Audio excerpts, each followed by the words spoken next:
I had $400 in my bank account.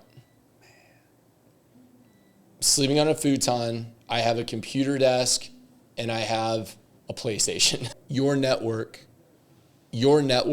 is your springboard, or it is your pitfall.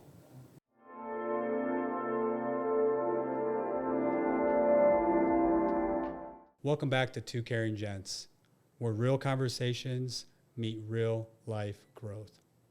Let's lean in on the next piece, which is our people. Yeah. So go ahead, man. Yeah, like I just really want to like go into like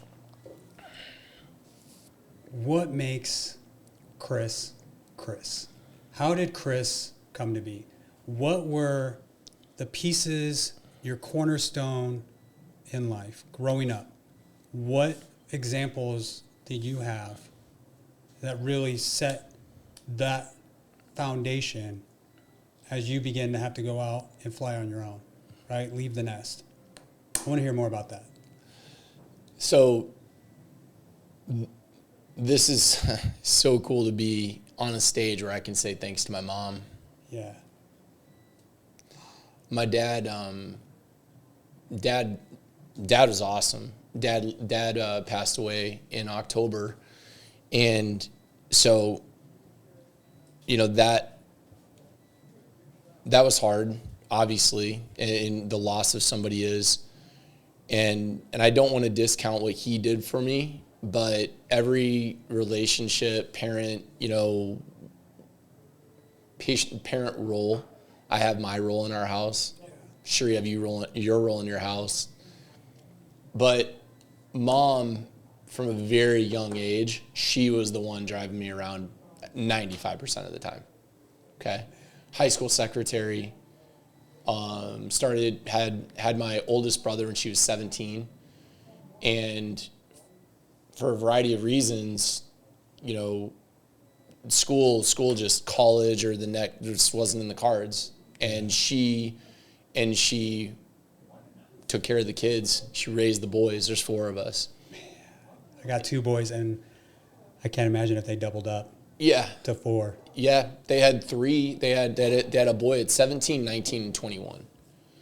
And my dad more or less didn't go to Vietnam. He was huge into ROTC at Lincoln, University of Nebraska.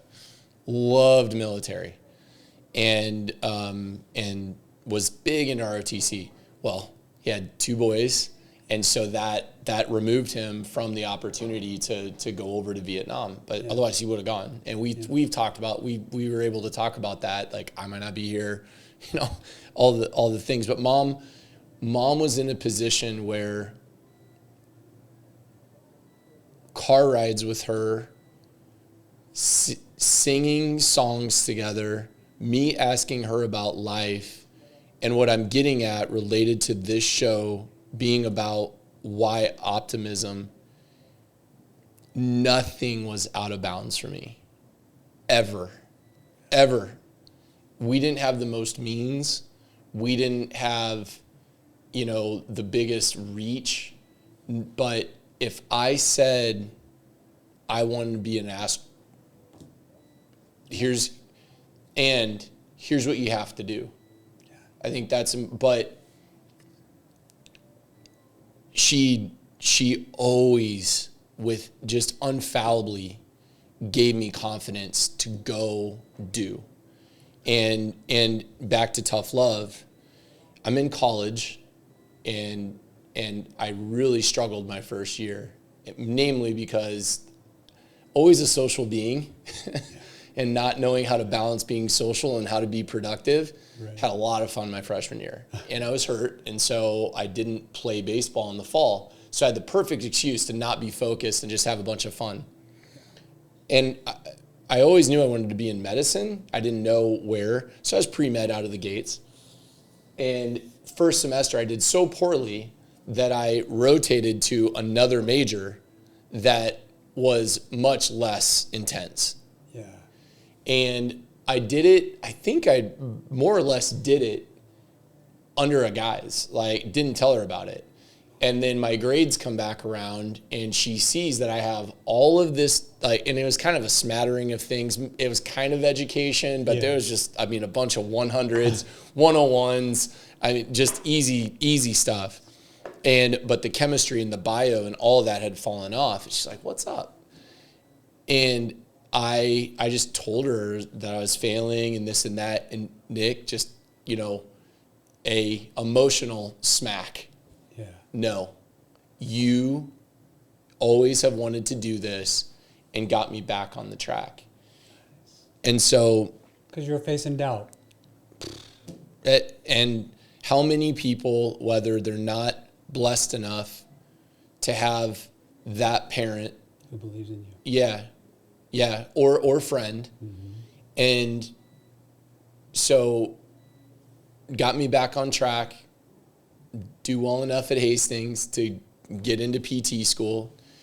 And then kind of closing this up is I go through PT school, which is a 3-year program to get your doctorate, right? And I get all the way through it in about 3 months prior to graduating in 2005. I'm walking around a mall in Omaha and somebody notices me and says, hey, have you ever thought about acting or modeling? And I was like, no, I'm like almost done being a physical therapist. So being social, I listen to this person, kind of go through it, say, hey, here's the steps, here's the process. And this is where I get into, if people don't have somebody that believes in them, call us, DM us. We will talk to you. Yeah. We will have a phone conversation with you. Robert will hop on. We're here to do those things that other people don't think are possible or think are, you know, you don't do that. We will do that because people deserve and need somebody that believes in them. And so I talked to a few friends, figure out the path, and start doing, Nick, just ridiculous shoots here stepping out of your comfortable zone, like full force. One of them, which there's pictures circulating, you can get your hands on. I'm looking. Oh, Robert's probably already looking right now. Should we pull it up here on the screen? Please don't. Talk about us getting off track. But it was a Western wear place, and they might still be around, called the Fort in Nebraska City. It's this huge Western outlet, whatever, and I mean, I've got the hair grown out, like I'm fully in like 3 months time, I'm cutting weight, like just trying to give this a go. And all the while, as crazy as this is, my mom's like, yeah, give it a go. Whatever, give it a shot. Don't let it mess up PT school, but give it a shot. Yeah. So I get to May of PT school, and the next step to figure out if this is just silly or not is to go to Chicago and go to a couple agencies and see if they're interested. Yeah. I go to 2 agencies. And back up. Alejandro Jurasek, really good friend, picks me up at O'Hare. Only second time in Chicago. Chicago's always enamored me. Like, I don't know what it is about the energy and downtown. And we're driving in on 90 towards these 2 agencies, and I see the Sears Tower, and just like, you know, the place has always just woken me up. Like I'm here. It's right? Energy. Yeah. Go to the first agency. First agency's like, no, and literally the guy, because it is all about like primarily physique, and are you fitting cut and rip? So I thought I was, and he points to, when you walk into an agency, there's hundreds of comp cards on the wall of guys and gals, and you know what you would expect, like just perfectly taken pictures, whatever. He goes, it's a competitive business, and that's your competition, and thanks for everything, but no, that's one agency. So which would have right then made me go right into my hole and not come back out. And I don't know, but again, like I was lucky enough to have somebody that didn't make me feel crazy for going after this thing. And I go to the other agency, and the other agency says yes. Says yes. We'll give you a shot. And I walk out of that agency, and I'm walking down Randolph in Chicago, which anybody that knows Chicago and the West Loop in Chicago know Randolph really well. I'm walking down Randolph, and I'm walking across I-94, and I call Jacqueline, and I go, I need to move to Chicago. And she knew I was going, but what are the odds of this thing actually working out? What I'm getting at, Nick, is there's no way I ever do this without my mom and Jacqueline saying, go for it. I want to give the listeners a little bit of a perspective. Where did you grow up? Born in Norfolk, Nebraska, and then most of my life in Omaha, Nebraska. Okay. I grew up in Omaha my entire life. Going to Chicago is intimidating in itself, right? Just to give perspective to the story, Norfolk, a little bit in Omaha. Omaha's what? Little Chicago, right? It's referred to Little Chicago. Sure. To Chicago. I got to move here. So Yeah. I'm drawing you. I gotta move here. Yeah. Yeah. That in itself. And I want to bring it back to what we're talking about, Nick, is you having the base and the confidence that I don't know. I think people are lying to themselves, and I don't hear most like leaders and people that we're learning on and learning how to build this show that say I had the confidence the whole time. I agree, man. Like,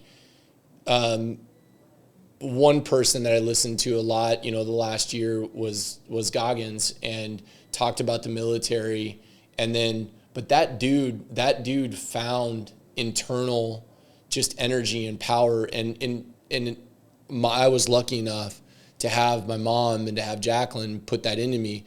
But all the while, that's what I want to. All the while, I had people around me. They're like, "What are you doing?" and making fun of me. Making fun of me, yeah. and just critiquing, and even the ones that I couldn't hear, I knew that it was going on, yeah. Right? And it didn't go well right away. I moved out there and foolishly thought I was going to make enough money acting and modeling to, I don't need to be a PT anymore. Yeah. I'm sleeping on a futon on the floor in a small little bedroom that two buddies in Chicago were lucky enough to this opportunity opened up. At one point, I had $400 in my bank account. Man. Sleeping on a futon, I have a computer desk, and I have a PlayStation. That's what I got. Oh. And I've got Jacqueline. Yeah. So, but when someone believes in you, yeah, and puts that optimism in you to go after these things, the full circle of that is that the joke is on those that didn't believe and didn't think I could do it. Yeah. Because 2 years later, I got a national ad and a national job. That ad paid off a good chunk of my student loans, and it made the down payment for the first house that I ever owned. Wow. I mean, that's, going back to moms. Right now, I see Rach with our kids, mm-hmm. specifically our son Miles, mm-hmm. and it reminds me so much of the relationship I had with my mom. And Rach goes, he's my little Nick, right? And he's spitting image of me. And going back, as even when I'm growing up, me and my mom, guess where we go? Coffee house. That's awesome. I was stealing my mom's cold coffee, yeah. her leftovers, yeah. when I got home from school. Yeah. Cold coffee. I was pouring it and drinking it. That's how much I love coffee. We're talking Folgers? Yeah, this is second and third grade. And then I got like stomach issues, and they took me to the doctor. And It was they're like, coffee? It was coffee messing me up. Oh, come on. Yeah. And you're 8, 9. Yeah. And they're like, how about no coffee for this kid? But That was you and your mom's thing, though. yeah. We would go and have coffee at Crane's Coffee on 60th and Center, right there on the corner. Know exactly where it's at. Right there. Yep. And we would have coffee, and we would debrief on the week. And a lot of times it was like, a kid, you struggle all the time with so many things. Yeah.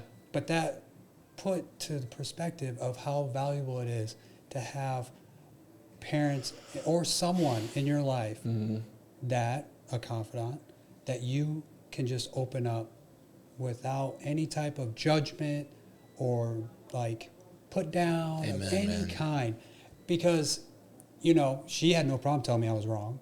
She had no problem telling me that, that was a good move. You should really pursue that. She had no problem giving me any advice. Yeah. Whether I would like to hear it or not. And it would, as we go down this journey, you will find out some of the conversations we had would be monumental and pivotal.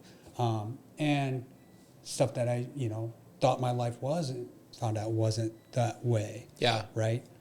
And so I really can relate to the power of a mother's love. End of the day, mother's love. And in some instances, you don't have a mother in your life. Sometimes you don't have either, right? But you have someone, whether it's a teacher, Somebody. a community leader, somebody, a neighbor, somebody who can be that person for you.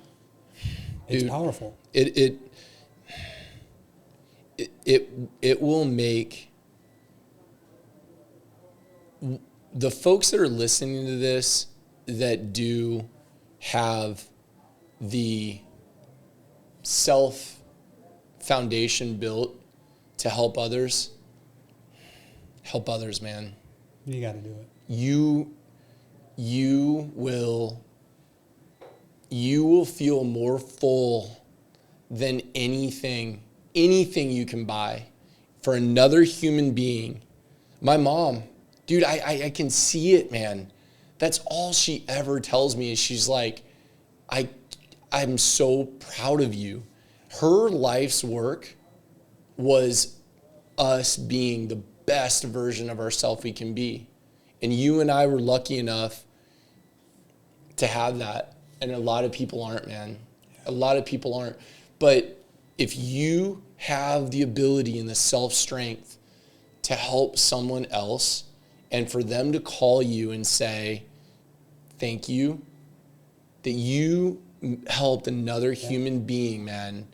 And I'm preaching to the crowd. You've done this, but I'm talking to people listening to this. Yeah. You want to feel good about yourself. Go serve.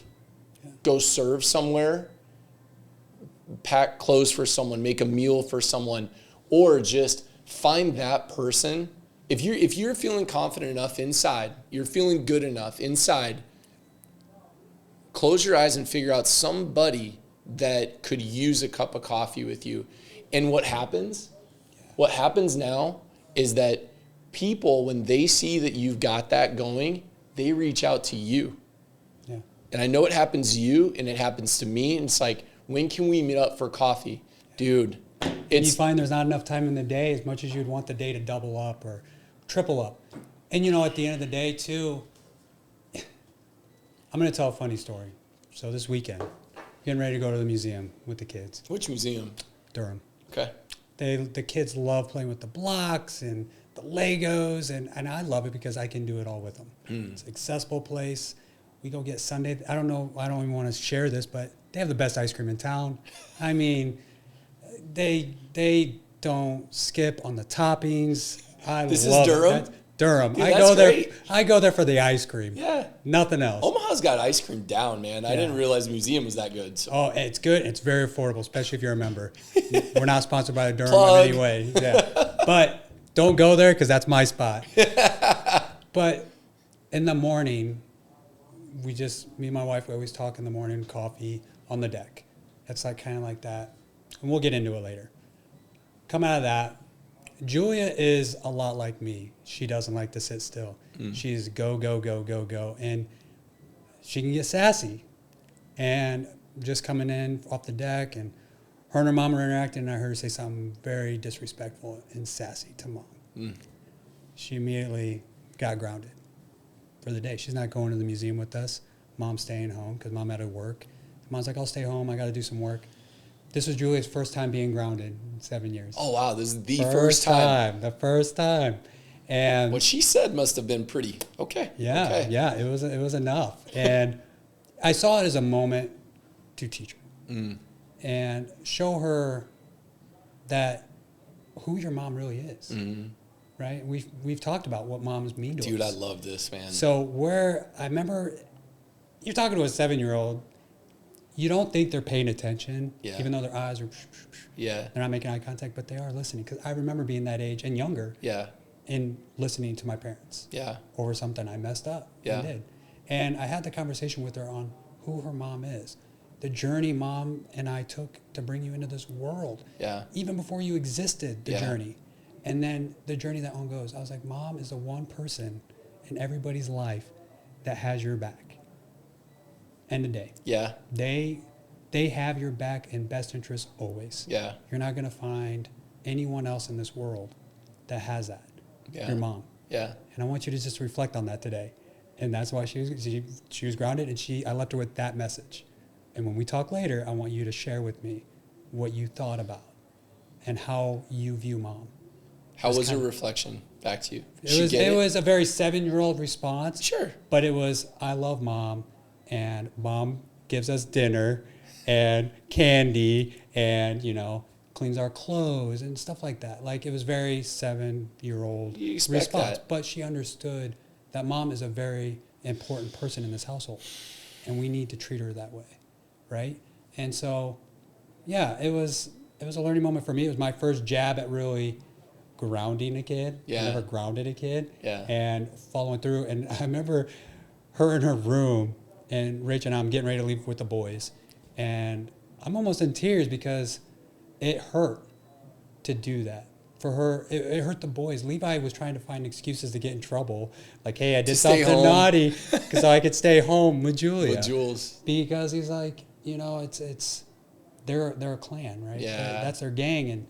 And it was really sad for all three of us boys out without mom and sis. Yeah. And, I told Rach in the kitchen, before I left with the boys, I was like, this hurts. This is so hard. Yeah. Because all I want to do is go in there and say, let's go. Yeah. Let's go have fun. Like, to put a pause on fun and memories is such a hard thing to do. Bro, yeah, Those are memories, and that after Julia gave me her response, what I told her is, I was like, this was really hard on me because it was a day that I'll never get back that could have made amazing memories with you. Yeah. I don't want any more of these. Yeah. But it was necessary. You had to squash that, man. Yeah, it was necessary for the bigger gain. Yeah. But, moms, they're important. And I'll, related to parents and optimism, I don't, my dad and I did not have like this super tight relationship. And I don't know that, maybe that's kind of the normal thing. I don't. But what I do beg of people, no matter how weird or different or screwed up you think your parents are, they're the only ones you get, man. Yeah. And if you can't get a hold of them, I have one really good friend that his dad left when he was 4 and just like literally disappeared, couldn't get a hold of him, and passed away by the time he was a teenager, I think, and they were completely disconnected. That's different. But if you have the ability to get a relationship, even if you can garner out of them that at one point there was love to the point where you were brought into this world by those two people, number one thing I heard, and I think we always hear when someone passes on to the next place, is I wish I could have, I wish I could have, I wish I could have. I think I said this in an earlier episode, Nick. I watched people on their cell phones and like flipping through whatever, and my dad was 10 feet away. If I counted how many minutes you let that, don't stop it. Yeah. Don't take that for granted. And I think that's why, is it sad my dad's gone? Sure. I hugged him and I told him I loved him, and I looked in his eyes as many times as I could, and I said, thank you for everything that you provided for us. And because of that, because I think I hear a lot of times people, parental, right, working through parental challenges and parental damage that they had, that, you know, God forbid you were given great parents. Are both your parents still with us? No, they're sadly both gone. Both gone. Yeah, I lost my dad young. I lost my dad when I was 22. And that was to leukemia, right? Lymphoma. Lymphoma. Yeah. And, you know, that was hard, right? I'm at the point when you're 22 and a male. Yeah. Like, your dad is when it really steps in overdrive, right? Like, those are those years that's when dad needs to be. Yeah. That's a critical time for a young man. Yeah. Is having their dad, because I remember being nauseous going into my career at the time and wanting to throw up. Yeah. And I remember going early morning. It's like my first time having like a real job. Yeah. And like, I remember driving and going, wow, my dad has done this every day for decades. How did he do this? I just want to go back in time, grab a bag of chips and a Coke, PlayStation, Saturday cartoons, Friday night movies. That's all I want to do. I don't want this life. Like, this is tough. Yeah. Reality check. So, I mean, I think my appreciation for my dad, I always had it, but it hypered up right at that moment. So that I appreciate, I'm not here. I'm not who I am. I don't act the way I act. I don't achieve the things that I've gotten done professionally and personally without having somebody that believed in you. So I wanted to touch on that. And then, the last couple mechanisms to, last touches on this is, I can't beg people enough to stop investing in people that don't invest in you. Yeah. Your network is your springboard, or it is your pitfall. Yeah. It's your quicksand. Yeah. It's one or the other. And there's one person in my life that I'm so proud of him, Nick, that he had the vulnerability with me to say, I'm hanging out with people that as I try to progress and as I try to get out and move myself forward to meet the goals that I have for myself, they're pulling me back. They actually they want to listen when I miss, when I have trouble, versus when I have success, they go mute.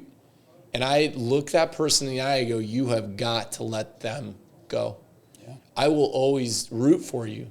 I'm not competing against you. I actually look for motivation from somebody that is doing great things. So, and I think the actual quote that we wrote down was, your circle is your ceiling. Yeah. So. Yeah, I mean, growing up in South Omaha, like any low income area of any city, town, anything,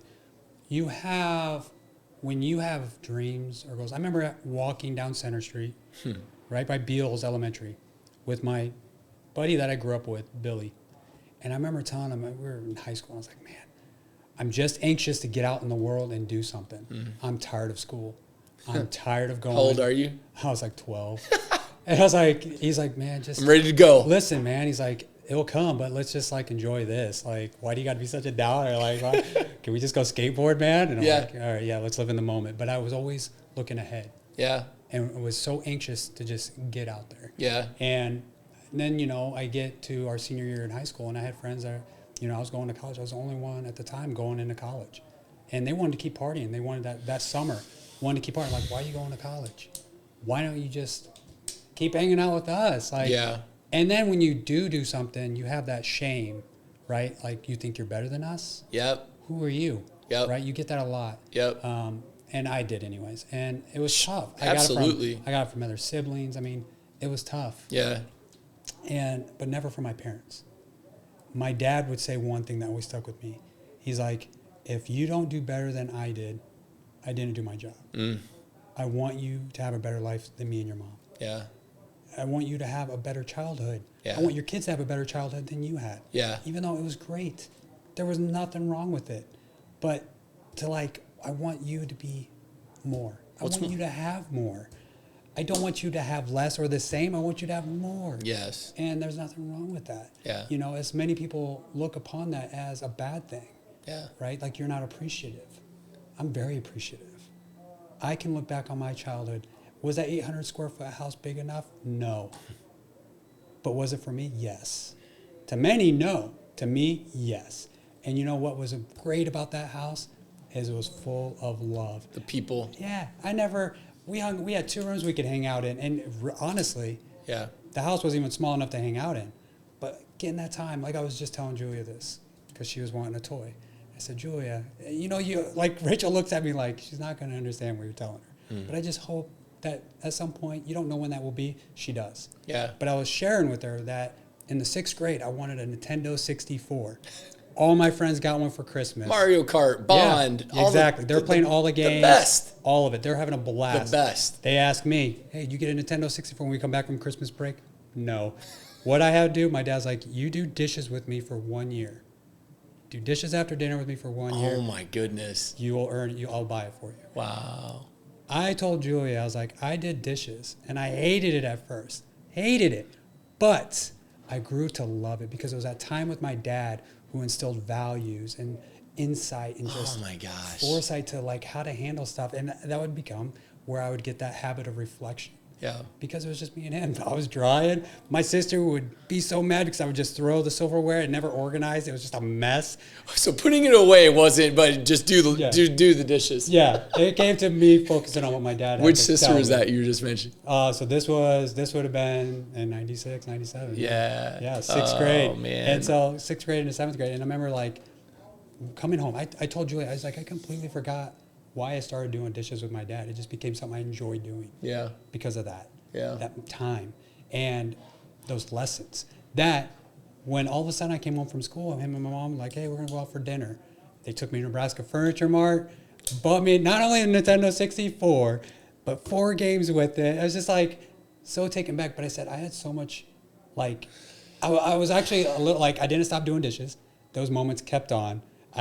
It wasn't even about the Nintendo 64. Yeah. But what also happened is I valued hard work and earning something. Yep. And I took so much pride in that thing. Like, Yep. I was like, it was on my one shelf where I could see it. And it was just, it became that piece in your room that just reminded you of hard work. Yeah. And relationships and valuing time together. And here like as an adult, and that is, I can tell, like a semblant part of your life. Like you remember that bullet. And you know what ancient people, that you ever heard about golden calves? No. You ever hear about that? No. They would idolize materialistic things over and over and over versus idolizing God and valuing people the most. And here we are, hundreds of years, because what do you value out of what you just went through? It was the process and the time with your dad. It was the experience with your dad. And I think back to optimism, Nick, in my opinion, the most beautiful thing on this earth is us. Yeah. Blue eyes, brown eyes, different colored skin, different colored hair. Everybody's wearing different size shoes. Yeah. We're messy. Everyone's a character. Everybody's It's not different. boring. Yes. Not at all. And brother, like if people want to, you want to know why, is that when I meet somebody, I immediately am curious. Yeah. I want to know where you're from, what you care about, and I'm never bored. Yeah. I'm never bored. No. Like, I don't know how you could be in this world. All you have to do is care about and value that. I'm telling you, keep chasing materialistic things. I know. And I couldn't tell you anything about that game system other than Mario Kart. Dude, that's nuts. All I remember is that time. And I don't miss the game. I don't miss Nintendo 64. Yep. Or the time I spent with friends as much as I do with my dad. Dad. Yeah.